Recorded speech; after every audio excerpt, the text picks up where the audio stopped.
Ça pose un problème. Pourquoi? Pas le fait qu'il soit riche, parce qu'à la fin, c'est pas important, c'est qu'un chiffre. Et c'est pas grave. Il veut s'acheter des yachts, il s'achète ce qu'il veut, on s'en fout de ça. Ce qui est très grave, c'est qu'il commence à avoir un pouvoir médiatique, d'acheter des médias, et un pouvoir politique, de pouvoir placer ou de parrainer, ou ça peut se faire sur différentes formes, des hommes politiques. Pour Chomsky, ou d'autres comme Serge Alimi, élites médiatiques, économiques et politiques ont beau être indépendantes, elles font partie de la même classe. Elles ont un intérêt commun à la perpétuation d'un système qui valorise et renforce leur pouvoir et leur place dans la société. Du fait de la concentration progressive des médias entre les mains du pouvoir économique, lorsque ceux-ci traitent l'information, ils la choisissent, la commentent et lui apportent un filtre.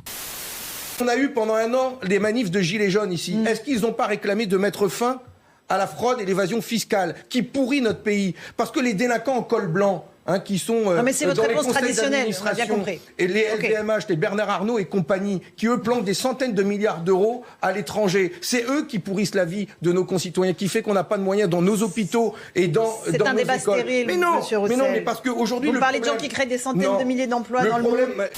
On obligerait tous les journalistes et tous les experts qui viennent à la télévision à porter, dès lors que leurs revenus sont supérieurs à 10 000 € par mois, ce qui est le cas de tous, à porter une perruque poudrée ou bien une coiffure Marie-Antoinette. Ça ferait drôle.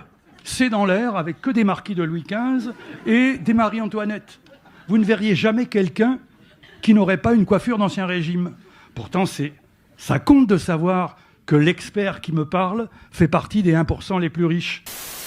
On est dans un système délirant, c'est-à-dire qu'on a des milliardaires qui détiennent des médias qui perdent de l'argent mais qui sont subventionnés publiquement, pour raconter quoi? Des discours qui favorisent le statu quo et donc servent les intérêts de ces milliardaires.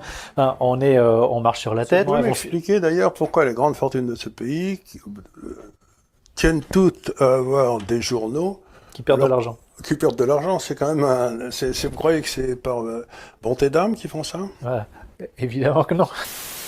Lorsque les présentateurs lisent leurs nouvelles, il y a de fortes chances que le texte provienne de l'une de ces organisations.